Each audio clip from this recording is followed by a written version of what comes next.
안녕하세요. 아침의 광장 박은정입니다. 정부와 여당이 연일 청년 정책을 내놓으며 민심 잡기에 나서고 있습니다. 공정채용법 개정을 추진하고 예비군 수당 인상 등 처우 개선도 논의하고 있다고 하는데요. 최근 KBS가 실시한 여론조사에서는 국정에 청년 의견이 반영되지 않는다는 답이 많았습니다. 왜 이런 결과가 나왔는지 오늘 MG 티키타카에서 진단 분석해봅니다. 현장 리포트에서는 대한민국 국제 콜산업전을 소개합니다. 5월 19일 금요일 아침의 광장입니다. 오늘도 시사 비타민 알차게 챙겨드릴게요. 먼저 이 시각 교통 상황과 날씨 듣겠습니다. 윤가영 리포터. 네, 먼저 고속도로는 대부분 구간 편안한 흐름 보이고 있습니다만 곳곳으로 약간 빗방울이 떨어지는 곳이 있습니다. 전조등 반드시 켜고 이동하셔야겠고요. 시내도로는 신천대로 서대구 나들목 방향으로 수성교 지하차도부터 차간 간격 좁히는 모습입니다. 침산교 나오면서 속력 회복하겠습니다. 앞산 순환도로 상동교 방향으로는 충원탑에서 정체되고 있고 호곡로 서변 지하차도에서 산격대교 방향으로 신호 2번 정도는 예상하셔야겠습니다. 테크노폴리스로 현풍 방향으로 기세터널에서부터 답답한 모습입니다. 마지막으로 날씨입니다. 오늘 우리 지역 하늘은 흐리지만 대부분 소강 상태를 보이고 있습니다. 기온은 점차 오름세가 예상되는데요. 주말 동안에는 낮 기온 최고 30도까지 오르겠습니다. 현재 대구의 기온은 17.5도, 습도는 84%입니다. 지금까지 윤가영이었습니다.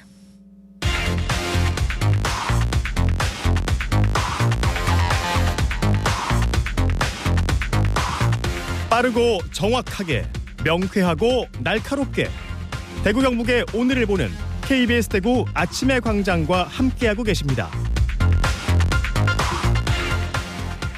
금요일 아침의 광장입니다. 8시 32분 지났네요. 대구 경북의 조간 브리핑으로 이어갑니다. 오늘 아침 뉴스 중앙일보 백경서 기자와 함께합니다. 어서 오세요. 네, 안녕하세요. 네, 첫 소식은 뭔가요? 네, 서민들을 울리는 전세 사기 피해가 전국 곳곳에서 발생하고 있는데요. 대구에서 깡통 전세 사기로 16억 원을 가로챈 40대 건물주가 구속됐습니다.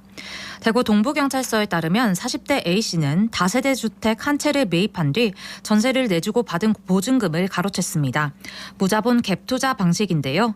경찰 조사 결과 A씨는 선순위 보증금을 임차인들에게 허위로 고지해 문제가 없다는 식으로 숙였습니다. 피해 정도가 어느 정도 되나요? 지난 3월 임차인 한 명이 전세 보증금을 돌려받지 못하고 있다면서 피해 신고를 접수했는데요. 경찰 수사 결과 피해자는 총 17명이고 임차인 한 명당 피해 금액은 최소 5천만 원에서 최대 1억 3천만 원에 이른다고 합니다. 조사 결과 A씨는 임차 보증금을 주식 투자와 개인 채무 상환에 써서 탕진한 뒤 보증금을 돌려막기식으로 운영해왔습니다. 네. 경찰은 부동산 중개업자 등 공범이 있는지 수사하고 있습니다. 최근에는 선순위 보증금 정보를 의무적으로 좀 제시해야 하는 걸로 바뀌었잖아요. 네, 맞습니다. 이번 사건의 경우에는 임차인이 선순위 보증금 내역을 요구해도 임대인이 거부하면 강제할 수가 없어서 피해자들이 정확한 내역을 확인할 수가 없었습니다. 지난달 개정 시행된 주택임대차보호법에서는 계약을 체결할 때 임대인은 해당 주택의 선순위 보증금과 확정일자 부여일 등 임대차 정보와 납세 증명서를 임차인에게 의무적으로 제시하도록 바뀌었습니다. 지금은 의무적으로 볼 수가 있군요. 예, 다음 소식 볼까요? 네, 경북 구미의 자택에 홀로 방치됐다가 굶어 숨진 3세 여아 사건과 관련해 대법원이 어제 아이 바꿔치기와 사체 은닉 미수 혐의로 기소된 성모 씨에 대해 무죄를 확정했습니다.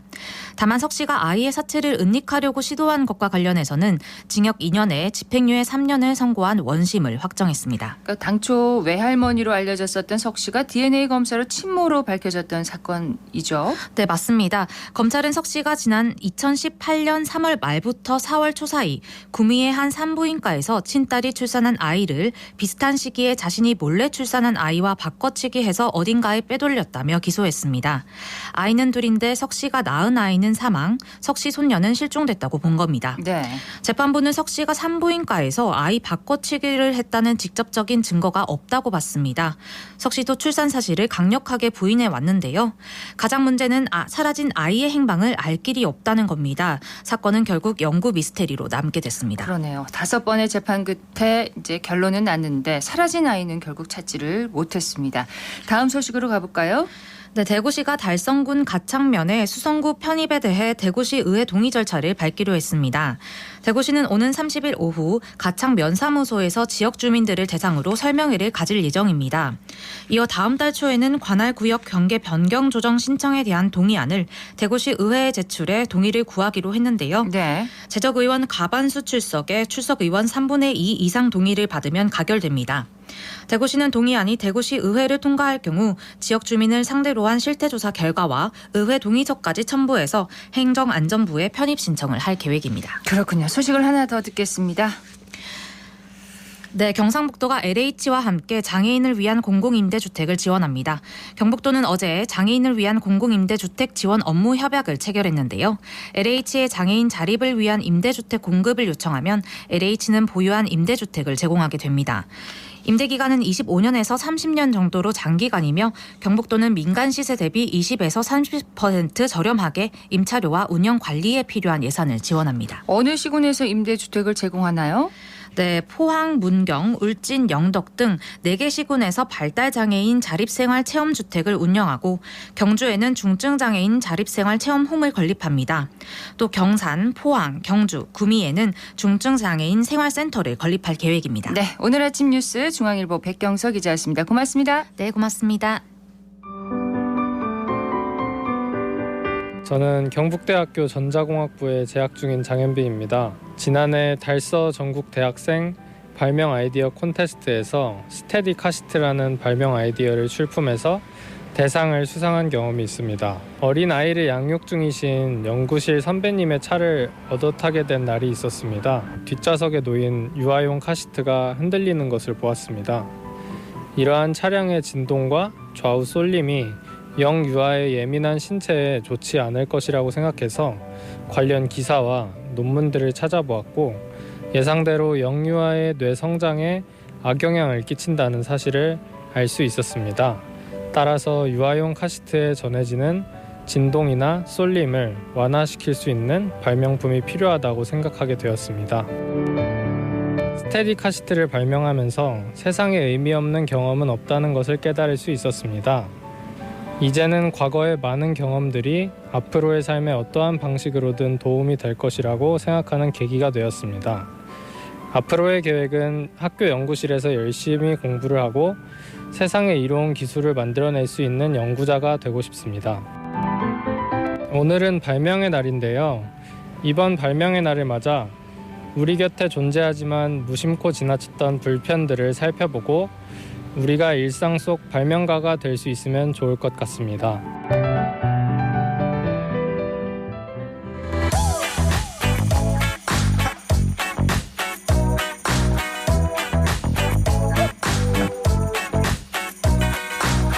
8시 38분 지났습니다. MZ세대들은 정치와 사회 이슈 또 삶의 문제를 어떻게 바라보고 풀어갈까요? 젊은 그들의 생각을 펼쳐보는 MZ 티키타카. 오늘은 국민의힘 강사빈 부대변인, 더불어민주당 대구시당의 서재헌 청년위원장과 함께합니다. 두 분 어서 오세요. 안녕하십니까? 네, 안녕하세요. 안녕하세요. 반갑습니다. 반갑습니다. KBS가 청년들을 대상으로 윤석열 정부 1년을 평가하는 여론조사를 진행을 했습니다. 오늘 이 결과를 중심으로 청년정책 체감을 진단하고 또 평가해 보겠습니다. 먼저 여론조사 개요부터 좀 전해드릴게요. KBS가 한국리서치에 의뢰해서 4월 25일부터 27일까지 전국에 거주하는 만 18세에서 39세 청년 7,878명을 대상으로 전화 면접 조사를 했고요. 응답률 12.7%의 표본 크기는 1,000명입니다. 95% 신뢰 수준의 표준 오차 플러스 마이너스 3.1%포인트로 자세한 내용 KBS와 한국리서치 홈페이지에서 확인하실 수가 있습니다. 자, 두 분 당연히 이 내용 자세히 살펴보셨을 건데 국정 운영에 청년 의견이 반영되고 있다는 응답이 21%로 나왔어요. 왜 이렇게 낮게 나왔다고 보시나요? 네, 어차피 지금 1년밖에 지난 시점이지 않습니까? 그렇다 보니까 이게 청년들이 실질적으로 정치적인 아니면 정책적인 효능감을 느끼려면 이게 정책을 추진하기 시작한 지 최소한 2, 3년은 되어야 한다고 보는데요. 어쨌거나 지금 상황 자체가 저희 정부에서 초점을 두고 있는 것은 비정상의 정상화입니다. 지난 정부 동안 망가졌던 부동산 정책들을 비롯한 청년과 관련된 여러 정책들도 다시 정상으로 돌려놓는 과정이기 때문에 지금 당장 청년들에게 무언가 효능감을 느끼게 하는 것보다는 오히려 시스템을 바로잡고 그 이후부터 청년들에게 직접적인 효능감을 느낄 수 있는 정책들이 나오지 않을까 네. 그렇게 생각하고 있고요. 이제부터 효과가 드러날 수 있다. 예, 맞습니다. 네. 예, 네. 서재원 청년위원장님은요? 저는 이제 그 설문조사 의견처럼 보면요. 청년들 말은 듣는다고 하는데 실제로 듣고는 있는지 그리고 실행할 생각이 있는지 그게 의문이다. 여기서 윤석열 대통령 일련의 평가라고 생각하고요. 저는 제 생각엔 반영되고 있지 않은 응답이 72%입니다. 그러면 청년들의 목소리조차 듣지 않고 있다. 그 외면하고 있다. 즉 청년들의 어떤 문제가 있는지 상태조차 확인하지 못하고 청년 정책을 계속 실행하는 그 자체가 큰 문제라고 봅니다. 네. 1년 이후에 이런 결과는 청년들의 삶에 대한 이해도가 좀 깊지 않다. 이렇게 분석을 하고 여기서 계시는군요. 한 가지 더 짚어드리고 싶은 거는 네. 어쨌거나 저희가 뭔가 정책을 만들려고 할 때도 우리 국회의 지원이 굉장히 필요한 상황 아닙니까? 그러니까 대통령이 정책을 아무리 시행하려 해도 우리 거야 체제가 지금 또 민주당이 공룡 야당으로 자리를 잡으면서 네. 저희가 하는 정책들마다 사사건건 태클을 걸고 있고 또 민주당 내에서는 포퓰리즘성 정책들을 마구 쏟아내고 있는 상황이기 때문에 저희가 저희 생각대로 그리고 저희 취지대로 저희가 계획했던 대로 가는 게 상당히 쉽지 않은 상황이다. 네. 이거는 꼭 짚고 넘어가야 될 것 같습니다. 그럼에도 불구하고 여론이라는 것이 가장 중요한 것이거든요. 민주당이 그러면 여론을 등에 업고 등에 뭐 반대해서 정책을 밀거나 하진 않거든요. 그러면 여당 입장에서는 좋은 정책 그리고 청년들이 원하는 정책 하게 되면 실질적으로 정쟁이더라도 그것은 민주당이 거부할 수 없거든요. 그러나 지금 상황은 어떠냐. 청년의 정책이 우선순위가 아닙니다. 지금은 다른 목적 즉 윤석열 정권의 공정과 안정 그게 맞추다 보니까 청년 정책 자체가 배제돼 버린 거죠. 네, 청년의 고민과 삶을 이해하지 못한다. 이렇게 주장을 하고 계시는데 근거가 있나요? 그냥 말씀드렸지만 근거 자체가 설문조사입니다. 72%. 그러니까 지금 1년 평가라고 말씀하시지만 청년들 자체는 우리의 삶이 나아졌다는 것이 아니고 우리들 목소리 자체도 듣지 않는다라는 그런 응답이 72%입니다. 우리가 늘 민심하지만 이게 청년의 민심이거든요. 여론만 바라보고 정치를 하는 게 저는 굉장히 위험한 발상이라고 생각하는데요. 실제로 여론만 바라보고 정치했다가 지금 전 세계적으로 보면 베네수엘라라는 나라가 있죠. 굉장히 네. 화폐 가치가 폭등하고 살기가 정말 어려운 나라가 됐습니다. 이런 식으로 포퓰리즘성 정책들이 쏟아질 수밖에 없는 것이 여론만 바라보고 정치를 하는 것인데요. 사실 문재인 정부 5년 동안 저희가 기대했던 것들이 여러 분야에서의 개혁 또 일본과의 관련된 문제 해결 이런 부분들 아닙니까? 근데 네. 결국 여론의 눈치만 보다가 해결하지 못했던 걸 저희가 이제 해나가려는 과정에 있는 거라고 생각을 좀 합니다. 분야 하나하나별로 한번 살펴볼게요. 윤석열 정부 출범 당시에 이제 부동산 시장 과열 속에서 주거 분야 굉장히 이제 주목을 받았는데 잘 되고 있다고 보시나요? 네, 어쨌거나 부동산 정책 관련된 부분에는 정부가 굉장히 시의성 있게 지금 정책을 하고 있다라고 생각하는데요. 일단 청년 부분에서 보면 원가주택 30만 호, 역세권 첫집 20만 호 공급 공약의 경우 공공분양 50만 호 공급 계획으로 합쳐져서 지금 잘 이행되고 있는 상황이라고 봅니다. 네. 50만 호 가운데서 또 70% 가까이가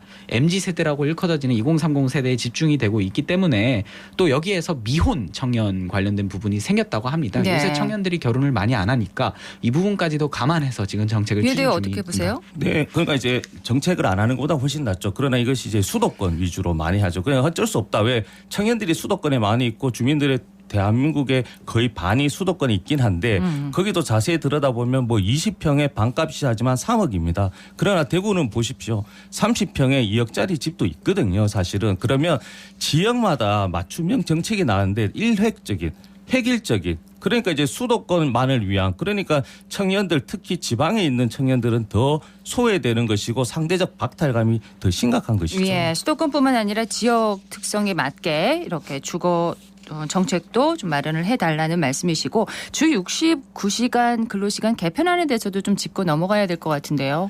그게 가장 심각한 것이죠. 매번 말씀드리지만 청년이 배제된 정책. 그러니까 69시간 또 본인들이 책상 앞에서 있다가 본인들이 69시간 윤석열 대통령이 지시하니까 그게 일사불란하게 다 하고 나서 이것이 국민들 특히 청년들이 분노하다 보니까 그러면 이제 청년들하고 목소리 듣겠다는 것이거든요. 그래서 저는 69시간도 좋고 120시간도 좋은데 근거 자체가 우리 청년들이 사원 대리 과장입니다.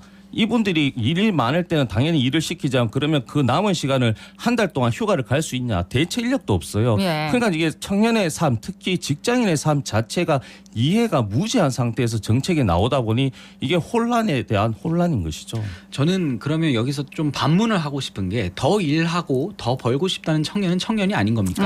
그러니까 이게 사실 이 정책 자체의 취지 자체가 모두 69시간을 일하라는 게 아닙니다. 어쨌거나 네. 더 벌고 싶은 청년이 있다면 더 일을 할 수 있는 환경을 만들어주기 위해서 규제 완화 차원에 있는 것이지 주 69시간제라는 이름이 붙었다고 무조건적으로 기업들에서 69시간씩 일을 하고 하라는 게 아닙니다. 어쨌거나 그 부분 관련해서 지금 논란이 조금 일었었고 예, 개편안에 대해서 어떻게 국민들의 눈높이에 맞지 않다는 지적도 있었기 때문에 대통령이 재검토를 지시한 상황이고 정부가 근로자 그다음 뭐 사업주도 포함해가지고 조금 큰 규모의 설문조사도 진행한다고 하고 개편안도 나온다고 합니다. 그게 이제 문제의 무슨 문제인지 모르는 게 가장 큰 문제인데요. 지금은 그 취지에 대해서 공감하지 않는 거 아닙니다. 그러나 그것이 현실적으로 적용되기가 어렵다. 특히 각과 을로 봤을 때는 청년들이 을이거든요. 청년들이 본인들이 사회생활에 주도를 할 수가 없습니다. 그런 문화를 먼저 바꾸고 하든지 그리고 노동자 부정할 수 있지만 그 자체 내에서 자발적으로 업종과 환경이 다 다른데 이것을 어떻게 좋은 취지 선한 정책만으로 할 수는 없죠. 사실. 예. 자, 개편안이 어떻게 나올지 이제 청년들의 지지를 받을 수 있는 개편안이 나올지 지켜봐야 되겠고 청년의 일하는 청년의 목돈 마련을 돕는 청년 도약 계좌 공약도 이제 실행이 되는데 이 얘기를 좀 해볼게요. 다음 달 출시를 앞두고 있거든요. 지금 기대가 좀 크지 않나요? 이 부분이 기대가 크죠. 왜냐하면 목돈이라도 만들 수 있게 필요하니까. 왜냐하면 이 목돈을 가지고 말씀드리면 주거라든지 결혼에 대한 그런 것도 활용하는데 중요하죠. 청년기에. 문제가 뭐냐면 이게 들어가 보면 일단 6% 금리로 예상합니다. 그리고 3%는 고정인데 2년 뒤에는 변동금리거든요. 그리고 중간에 해지했을 때 문제. 그리고 사실은 이게 가장 큰 문제가 변동금리로 했을 때 5천만 원 못 맞췄을 때 그럼 누가 그러면 관치금융을 합니까? 은행에서 6% 이상을 해줘야 되나요? 그런 부분에 있어서 고민을 한 흔적은 없다. 그래서 단순하게 목돈 처음에는 윤석열 정부는 이걸 10년으로 해서 1억 만들게 했어요. 네. 저는 이 부분에 대해서도 좀 사과하고 정책을 만들 때 좀 꼼꼼하고 그리고 이렇게 보면 그 허점이 있습니다. 그냥 다 완벽할 수는 없죠. 그러나 이런 부분에 대해서 더 고민을 하고 금융권 그리고 특히 얘기했지만 청년 또 목소리 안 들어갑니다. 이 부분도. 그러니까 언제나 말씀드렸지만 사실 선거 공약 자체가 완벽할 수는 없습니다. 짧은 선거 기간 동안 저희가 만들어내는 공약 중에서 실제로 대통령이 되고 난 다음에는 인수위 과정을 거치면서 그걸 좀 더 구체화하고 현실성 있는 방안으로 바꾸는데요.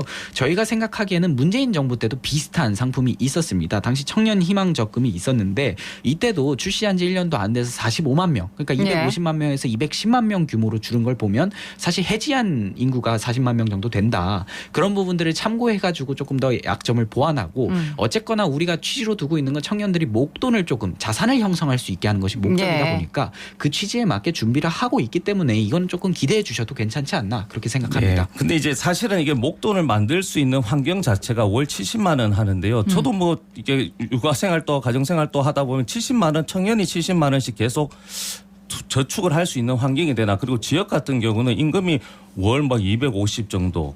그러면 뭐 여러 가지 일을 하고 나면 이게 저는 이 70만 원 붙는 것 자체가 힘들다. 그러면 다른 방안, 즉 70만 원을 붙지 않더라도 청년 기본소득이든 혹은 그런 다른 방향, 그 목돈에 대한 지원 정책이 안 된다면 50%라도 뭐 지원할 수 있는 이런 2차, 3차, 4차까지 정책을 고민해야지 진짜 청년들이 70%가 불만족에서 만족으로 돌아서겠죠. 자, 다음 얘기로 넘어가 볼게요. 수도권과 지방의 격차가 크게 벌어진 상황에서 지역 맞춤 정책 해달라는 요구. 이런 목소리 정부나 여당이 지금 잘 듣고 있는지 궁금합니다. 네, 어쨌거나 정부는 각 부처마다 대선 때 공약이기도 했는데요. 청년 보좌역을 선발해서 6급 상당의 대우를 받으면서 그 사람들이 청년들의 목소리를 중앙부처에 전달해 줄 수 있는 역할을 하고 있습니다. 네. 여당 역시도 다르지 않은데요. 국민의힘도 청년 정책 네트워크를 출범시켜서 우리 청년들 그리고 총학생회장 출신들이 대거 참여하기 때문에 외부에서 청년들이 바라보는 시각까지도 당 내부로 전달해 주는 역할을 하고 있습니다.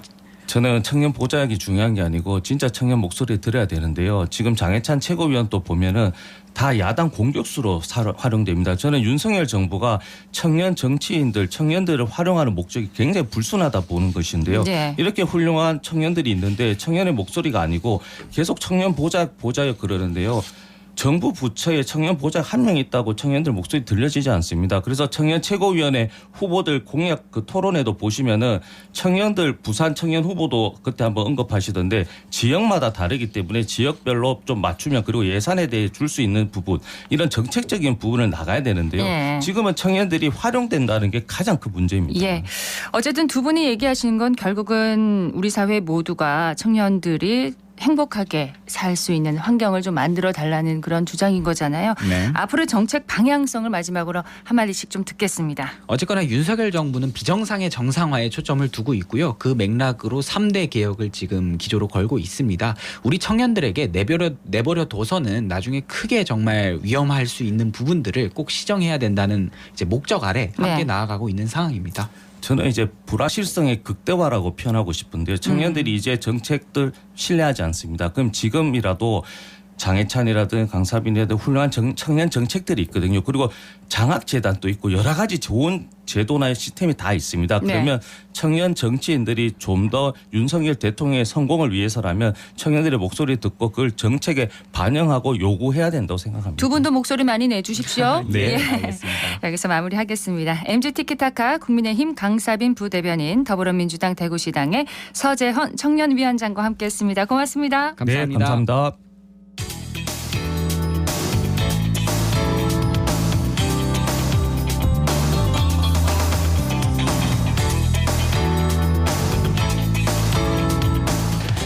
여덟 시 51분 지나고 있습니다. 자, 올해 봄꽃 개화 시기가 예년보다 많이 빨라졌었고요. 이번 주 대구의 낮 기온 30도를 넘기도 했습니다. 무더위와 기후 변화에 대응하기 위해서 대구에서는 대한민국 국제 쿨 산업전이 열리고 있는데요. 서한열 리포터 현장 소개합니다. 어서 오세요. 네, 안녕하세요. 쿨산업전은 올해로 4번째로 개최되는데요. 이번 박람회에서는 쿨산업과 관련한 많은 기업과 기관들이 참여해서 다양한 제품과 기술을 소개합니다. 제가 직접 박람회 곳곳을 다녀봤는데요. 현장으로 함께 가보시죠. 지금 도로 위에 물이 나오고 있는데 이거 어떤 건지 설명해 주시겠어요? 네, 이 제품은 IoT 클린 로드 시스템이라고 합니다. 지금 도로의 아스팔트가 지금 뜨거워지면 이 센서로 노면 온도를 측정을 해요. 일정 온도 이상 아스팔트 온도가 올라가게 되면 이제 자동으로 물이 분사가 돼서 도로의 노면 온도를 저하시키는 이제 그런 역할을 하는 장치들이에요. 온도가 올라가면 이렇게 물이 이제 지금 자동으로 나가는 형태인 거죠. 그리고 이제 떨어지면 이제 멈추게 되는 그렇게 되어 있습니다. 현재 저희 제품은 지붕이 360도 회전하는 제품입니다. 각도 가변을 시켜서 그늘 밑에서 휴식을 취할 수 있는 그러한 제품입니다. 네, 직접 앉아서 체험도 해보시고 또 아무래도 자식형 같은 경우는 바로바로 앉아서 쉴 수 있는 장점을 또 말씀하시고 테이블형 같은 경우는 이제 본인들의 개인 정원에 놓고 사용하고 싶다는 그런 의견들을 많이 주셨습니다. 대구 공구시설관리공단의 김기호라고 합니다. 지금 전시되어 있는 미세먼지 제거차는 쉽게 설명을 해서 도로 위를 다니는 진공 청소기라고 생각하시면 됩니다. 그래서 필터를 거쳐서 깨끗한 공기만 밖으로 배출하고 이제 뭐 쓰레기랑 미세먼지는 저희가 따로 수거를 해서 이렇게 처리를 하는 일을 하고 있습니다. 네, 이번 엑스코에 방문을 하시면 저희 전시되어 있는 미세먼지 제거차도 실제로 확인해 볼 수 있고 그리고 또 이제 미세먼지 제거차로 수거된 협작물과 미세먼지도 볼 수 있으니 많이 방문해 주시기 바라겠습니다. 감사합니다. 폭염과 기후 변화에 대비할 수 있는 다양한 제품들 그리고 기술들을 한 자리에서 볼 수 있는 거네요. 네, 그렇습니다. 총 213개의 부스가 운영되고 있고요. 폭염을 대비한 다양한 제품부터 온도가 자동으로 조절되는 스마트 벤치나 체열 벽돌 등의 공공재까지 다양하게 소개되고 있습니다. 쿨산업전을 찾은 시민들의 이야기 함께 들어보시죠. 청도에서 온 문동규라고 하고요. 이제 공공용 저희 미세먼지 수집기 차량이랑 온도 저감 장치 그리고 선풍기 같은 가전제품 주로 관람을 했거든요. 선풍기도 한 대 구매했고요. 아직 한 반 정도밖에 안 봐가지고 더 둘러볼 생각입니다. 대구 북구에 사는 이승이라고 합니다. 원래는 특히 덥다고 많이 하고 올여름은 어떻게 보내지 하고 고민하는데 집 근처에서 이런 쿨 산업전이 열린다고 해서 점심시간을 이용해서 한번 와봤습니다. 폭염을 이렇게 대비하는 제품들이 의외로 많더라고요. 그래서 수직 정원도 있었고요. 그다음에 황토 벽돌이나 스프링쿨러 같은 다양한 제품들이 있어서 관심 있게 한번 둘러보았습니다. 쿨 산업전으로는 이런 행사가 대구가 유일하다고 하더라고요. 대구가 데프리카로 유명한데 이런 산업전을 통해서 더위도 이겨내고 활력 넘치는 여름을 보냈으면 좋겠습니다. 대구하면 떠오르는 폭염이 시민들의 안전을 위협하기도 하지만 한편으로는 지역의 새로운 산업으로 재조명되고 있습니다. 이번 전시회에서는 워크숍, 컨퍼런스, 특별 강연도 진행된다고 하는데요. 쿨산업전에 대한 더 자세한 이야기 들어보겠습니다.